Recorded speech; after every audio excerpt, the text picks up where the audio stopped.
こんにちは。植物観察者リーフです。これは陶器の植木鉢です。これは100円ショップで買ったものですけど、こういう陶器製の植木鉢って園芸店でもホームセンターでもそうですけど、鉢底の穴が小さいと思いませんか？僕は今まで花とか野菜とか、そして今やっている観葉植物もそうですけど、いろんな植物を育ててきたんですけど、こういうね、小さい穴の植木鉢って結構ね、育ちにくいんですよね。だから自分でいつも穴を開けてるんですね。こういう風に。で、大体売ってるやつって穴の大きさが1センチぐらいなんですよ。で、これだと水はけと通気性が悪いので、僕はこういう風に大きく穴を開けて、僕の場合はいつもだいたい3センチの穴を開けています。ということで今回はこの鉢底の穴を大きくするやり方をご説明しようと思います。それで最初に言っておきますけど、これはね、慣れないと割る可能性が高いと思います。だから割ってほしくはないので、割らないコツや工夫をできるだけ詳しく説明しています。途中に練習方法とかも動画にしていますので、最後まで見てもらえると嬉しいです。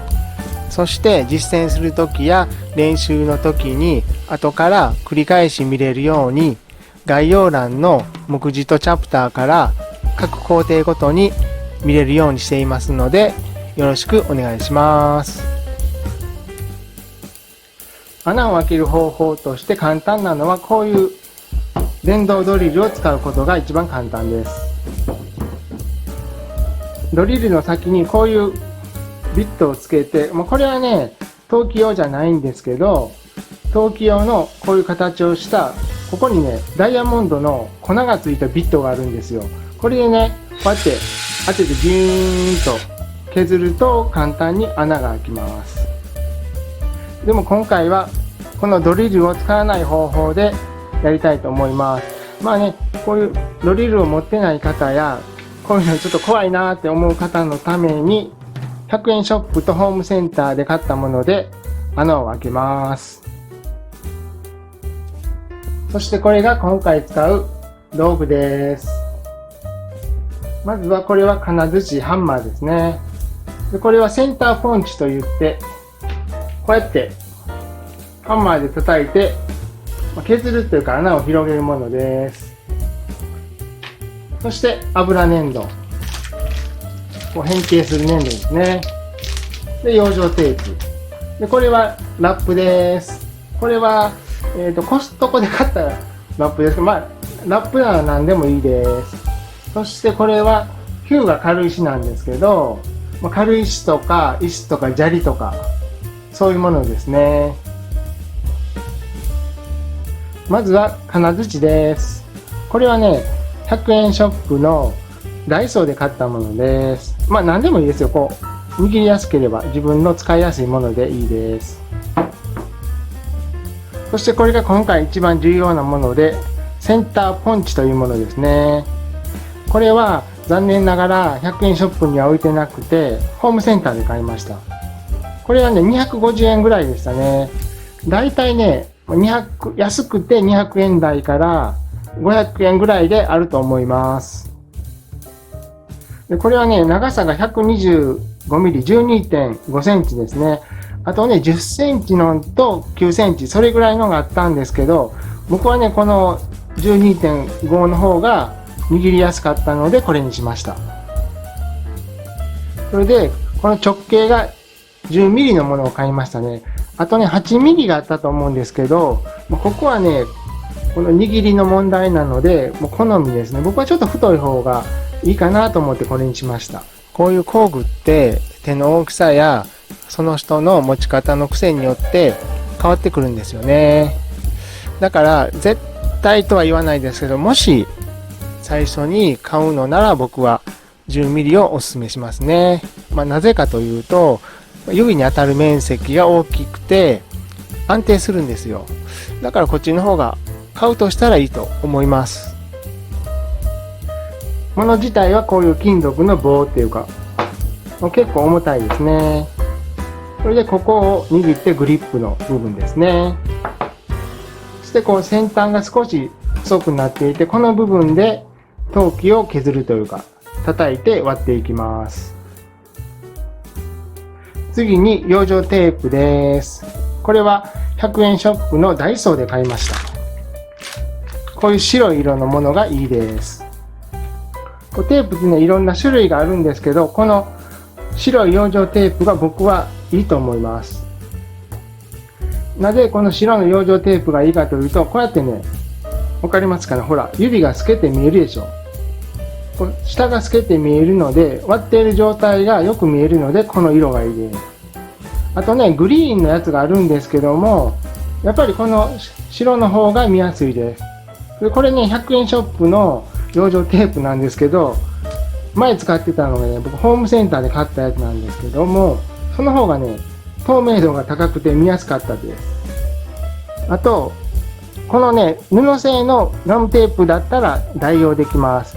ただね、透けて見えないんですけど、これでもできないことはないので、買うのがもったいないので、ある方はこれでもいいと思います。それで、この普通の紙のガムテープですけど、これはね、ダメなんですね。なぜかというと、打ち込む時にこれを貼って打ち込むんですけど、これだとね、滑るんですよ。で、こっちの布とか養生テープだと食い込むので、がっちりホールドできてずれないので、この方がいいです。そしてこれが油粘土です。これはダイソーで買いました。なんで油粘土かというと、油粘土はほっといてもね、固まらないんですよ。だから何回でも利用できるので、この油粘土にしています。粘土ってね、いろんなものあると思うんですね。紙粘土とか、あと造形用のクレー粘土っていうんですかね。ものを作ってそのまま乾燥させて硬くなる粘土ですね。あれだとね、再利用できないので、僕はこの油粘土を使っています。そしてさっきの油粘土を包むためのラップです。ラップだったら何でもいいです。で、次が、これはね、日向軽石の細粒です。こっちは日向軽石の中粒です。僕はいつもこの日向細粒を使っています。できるだけね、後で説明しますけど、粒が細かいものの方がいいと思います。できればこういう潰しても潰れない石の方がいいです。これも潰れないですね。あと砂とか砂利とか、そういうものの方が絶対いいです。あとは園芸用の土として赤玉土や鹿沼土があると思うんですけど、これでもいけないことはないんですけど、こうやってね、ほら潰れるでしょ。もうこっちもそうですけど、こうやって叩いていくうちに潰れるとちょっと具合が良くないので、できれば潰れない土の方がいいです。そしてこれは花と野菜の土ですね。園芸をされている方ならよく使うと思うんですけど、あと煮たもので腐葉土とか、そういうものはこれね、ほら分かりますかね、ふかふかなんですよ。押したら潰れて、スポンジみたいなもんですよね。だからね、これ使えないんですよね。さっきの軽石の役目は、鉢の中に詰めて、こうやって穴を開けるときに叩くんですけど、割れないように下から鉢を支える役目があるので、これだとね、ふかふかで役目を果たさないので使えないんです。これは僕が使っている赤玉と日向と軽石を1対1対1で混ぜて、1割か2割さっきの花と野菜の土を混ぜたものです。これぐらいだとまだ押しても、強く押したら潰れますけど、培養土のようにふかふかしてないので、これぐらいなら使えます。だから市販の売ってる土だと、多肉植物に使われる培養土とか、そういうものなら使えると思います。腐葉土とかそういう有機質が多く含まれて、落ちてふかふかする土は使えないです。僕はいつもこのヒューガの細粒を使っているんですけど、これってね、なかなか手に入りにくいと思うんですね。だからこのヒューガの中粒、よく鉢底石として売られている石ですね。鉢底石なら持っている方も多いと思いますし、手軽に手に入るので、今回はこれを使います。では穴を開ける作業に取り掛かります。まずはこれ鉢は裏向けています。ここに先ほどの養生テープ、これをこうやって貼ります。でしっかり貼って、そしてバッテン十字に貼ります。この方がこっちとこっちで強度も上がるし、このテープを貼るのはこうやって貼ることによって振動が伝わりにくくて割りにくいということが一つです。あとこのセンターポンチを打ち込むときにこれを貼ってるとね、食い込んでね、滑らないんですよ。ずれないので割れにくい、固定しやすいということで貼ります。そして1枚よりも2枚の方がセンターポンチが食い込みやすいんですよ。テープ1枚の厚みよりも2枚の方が厚みがあるので食い込んで固定されやすいので2枚貼っています。で次にすいません、マジックもいります。油性のマジックです。これも必要でした。で次にここに穴があるの分かりますかね。ここにちょっとね、手でギューッと押し付けるとこうやってテープの型がいきますよね。まずこの穴と同じようにマジックで印をつけていきます。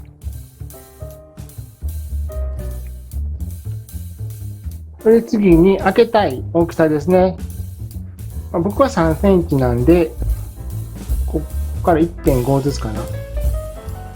これぐらい。これ大体でいいですよ。そんなに綺麗でなくても。で、これをね、丸く、できるだけ丸く。ちょっと、かなり歪んだかな。歪んだので、きちっとされてる方はコンパスとかで書いてもいいですけど、僕はもうめんどくさいのでこうやって丸にしています。それでね、このセンターの穴がね、こっちにねずれてることが結構あるんですよ。そういう時はもうこっちにこの外側の穴をこういう風にずらして中心に来るようにしてください。でもね、多少ねずれてもそんな神経質になることはないと思います。これね、なぜこうやって書くかというと、まずですね、最初打ち込むときに一番最初がね一番割りやすいんですよ。なぜかというと、叩くのに慣れてないというか、一番最初なんで緊張するので、それでこの端っこをちゃんとね把握して打ち込むために内側の円を描きます。外側の円を描くのはこうやってね削っていくんですけれども、そうやってやるとね、こっちに寄ったりこっちに寄ったりね、三角形になったり丸じゃない形になることが、僕はずっとあったので、それからは最初にこうやって目標の円の形ですね、それを書いてするようにしました。これだと線でわかるので、割と綺麗な丸ができます。そして次はこの中も同じようにバッテンで貼ります。貼ってこういう風に、これもしっかり貼ってくださいね。こういう感じで十字に貼ります。で両面しっかり塞いだら、さっきの油粘土、これねだいたい僕はいつも1センチぐらいの厚みで使うので、ちょっと切って、このね底の大きさに成形を先するんですね。こうやってね形を整えてから入れた方がねスムーズに中に入るんですよ。四角のままこうやって中に押し込むと成形が大変なので、僕はいつも外である程度の形をこうやって決めて、まあ大体こんなもんでいいです。丸くなれば。でこれを剥がして、でここに詰めます。それでもうこのままね粘土を詰め込むと粘土が鉢にくっついて取るのがめちゃくちゃ大変なんですよ。だから僕はこうやってラップを用意して、さっき形作った粘土をくるみます。そして先ほどの粘土を鉢底に押し込みます。でここの隙間がないように押し込みます。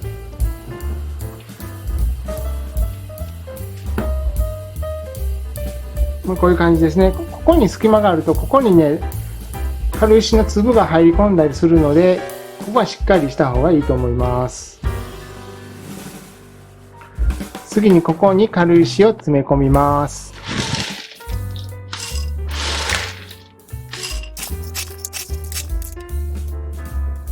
この軽石は少しねこうやってこんもりするように入れます。なぜかというと、こうやって叩いた時にだんだん沈んでいくんですよ。だから若干こう盛る形で入れます。そしてここをテープでしっかり留めます。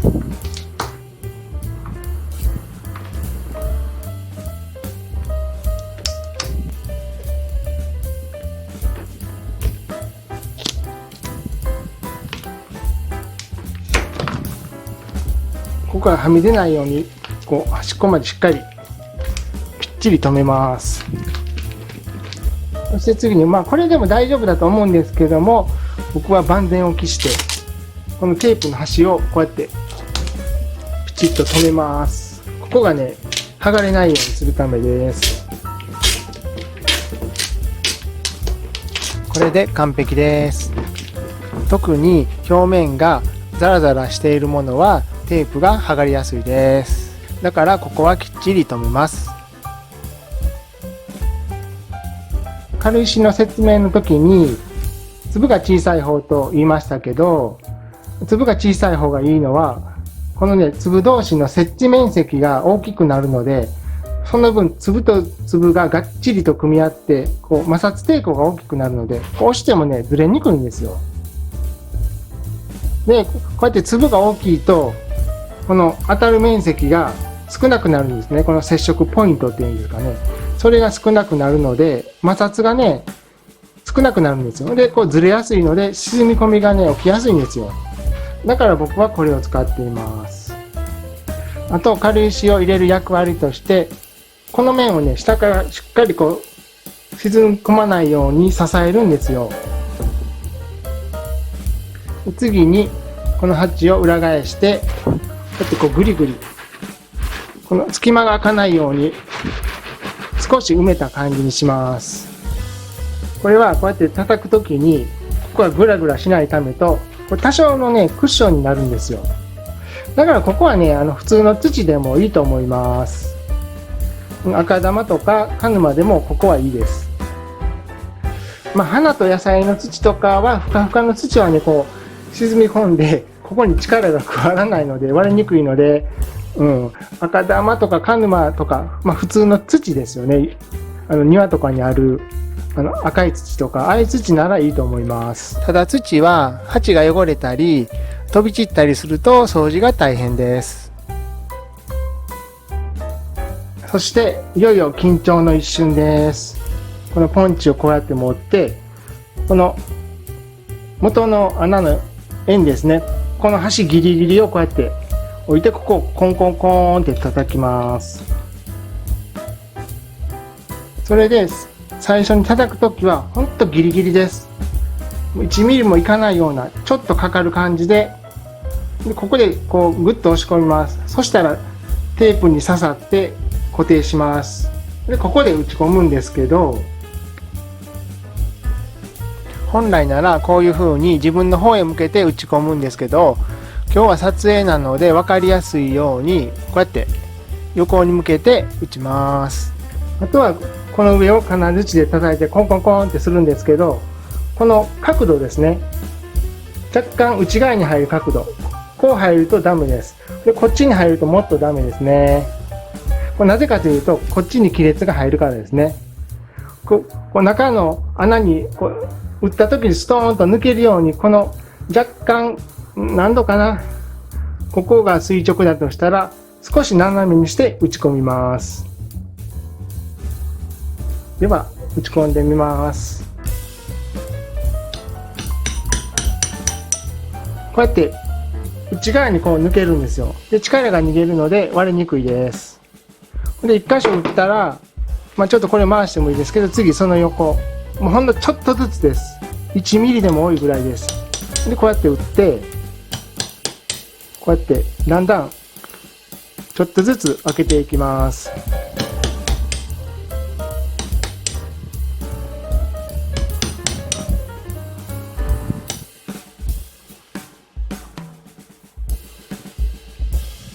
ここはね、本当に焦らずに少しずつです。こうやってね、こう空振りしてもいいから、ちょっとずつです。ここでね、欲張るとパリーンといきます。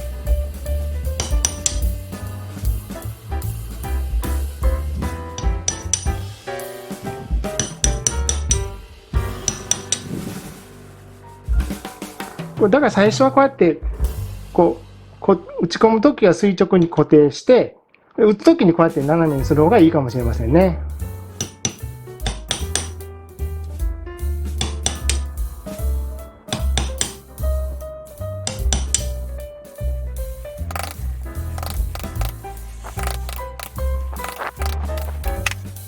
で、これ一周しましたけど、この後ですね、この外の円とこの開けた穴を比べて、この間が同じかどうか。で、ここちょっと開いてますよね。そしたらここから打ち始めて、こうやってぐるーっと打つとか、とにかくこの円の形を保ちながら、こうやって、こうやって、こうやってっていう感じで徐々に広げていきます。次は引きの映像で持ち方、打ち方を見てください。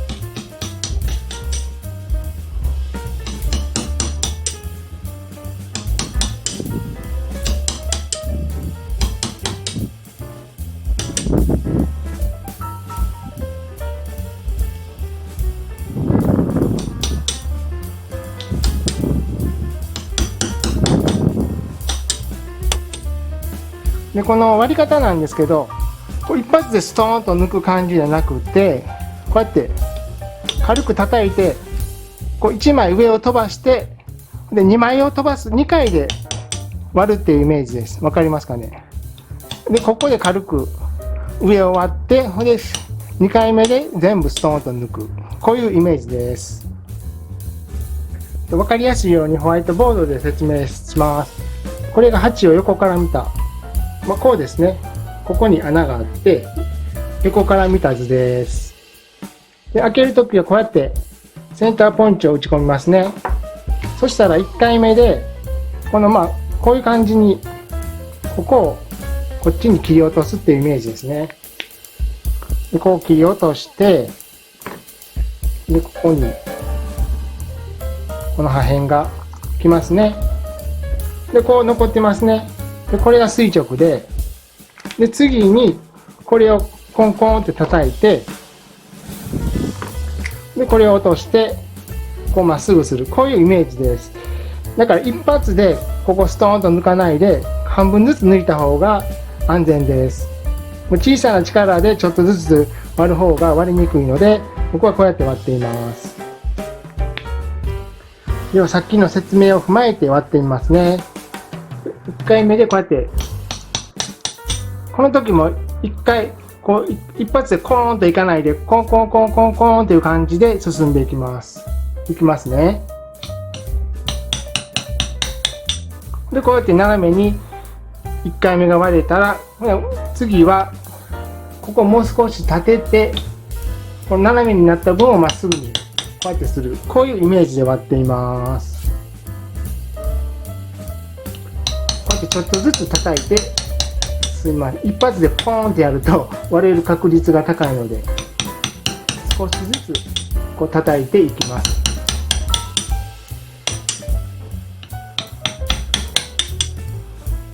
だんだん慣れてくると、こうやってね、大きく取りたくなるんですけど、もう割れます。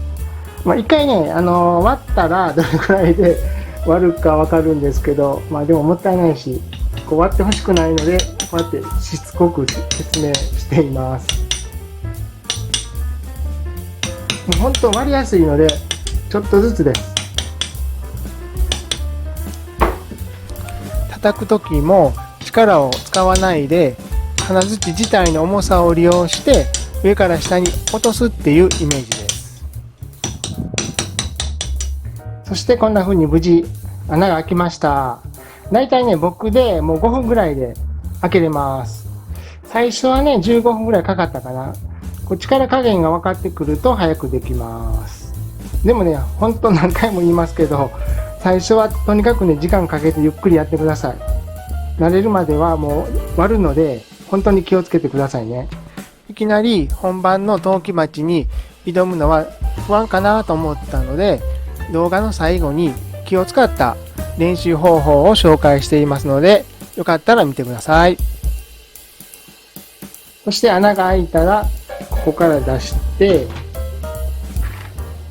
で、まあ撮影のためにこれですけど、ゴミ箱かどっかにこれをザーッと出します。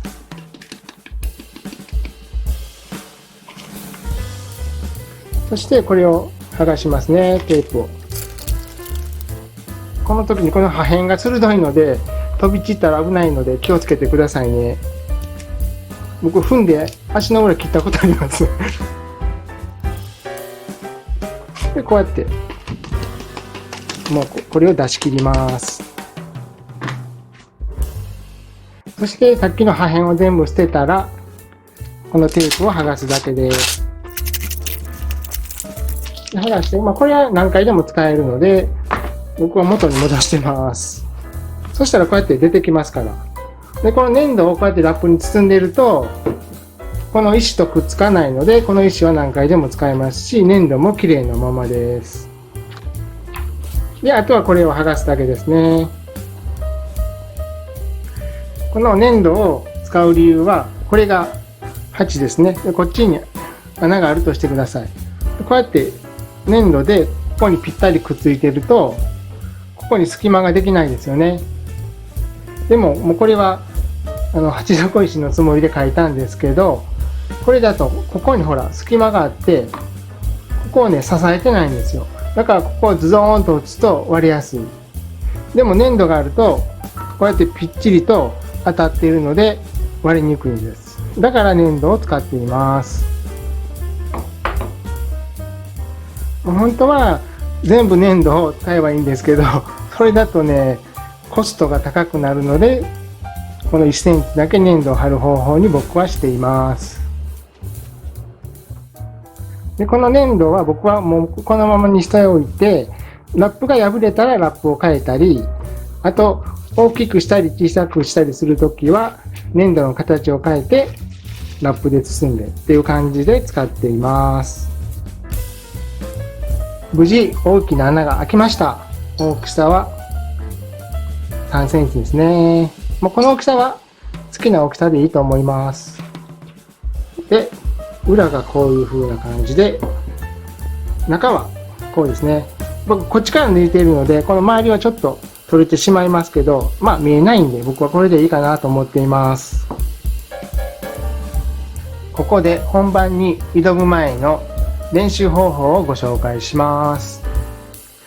これは木です。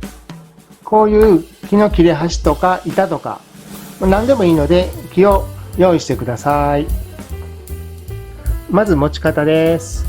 僕の場合はですけど、こうやって4本の指と親指で前と後ろで挟むように握ります。そしてこうやって握るんですけど、この親指の位置は少し僕は上にしてます。そしてこのままだとこのブレが大きいんですね。で、この小指を少し下にやるとこのブレが少なくなるので、こういう持ち方で僕は持っています。そしてしっかり持って、こういう風に持って、あとはこれで軽くコンコンコンって3回ぐらいで、打ち込むイメージですね。コンコンコンコンコンコンっていう感じです。そしてこのハンマーをね、軽くハンマーの重みでこうやってストンストンストンと落とすぐらいで、こうやってこんな強く打ちません。コンコンコンって。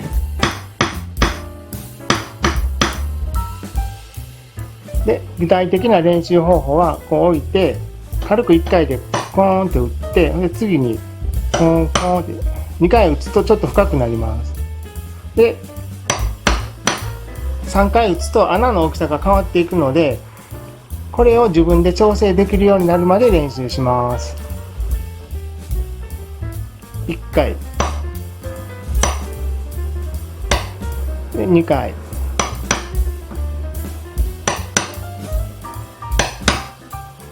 で3回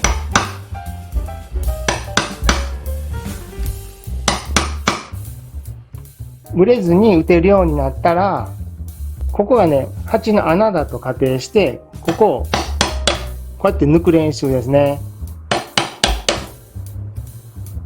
こういう練習、こう斜めに抜く練習ですね。でこういうのをしっかりしてから本番に挑んだ方がいいです。こういう、捨てるいらない陶器があれば、これでどれぐらいで割れるか練習するのもありだと思います。そして最初は欲張らずに小さい鉢から始める方が絶対です。この穴までの距離が、短い方が割れにくいです。この定規で説明すると、こっちに穴が開いてると思ってください。でこっちに鉢があって、こう叩くんですね。穴にポコンポコンって。でこの距離がね、ここ短いとたわむ、この幅ですね、ここは短いんですけど、長くなればなるほどやっぱり陶器でもね、叩いたらこうやってたわむんですよね。だから割れやすくなるので、できるだけ小さい鉢から始めた方が安全だと思います。軽石と粘土を詰めるのはこれを防ぐためです。使うときは穴が大きくなる分、しっかりとした鉢底ネットを使います。無事穴開けが終わりました。やっぱりね、撮影するとカメラがあるので、いつもとポジションとか変わってくるので、すごく緊張しました。割れなくてよかったです。今回はもう本当に割ってほしくないので、できるだけ詳しく説明したつもりですけど、もしわからないようなところがあればご質問ください。できる範囲でお答えしたいと思います。ということで今回は鉢底の穴をこうやって大きく広げる動画でした。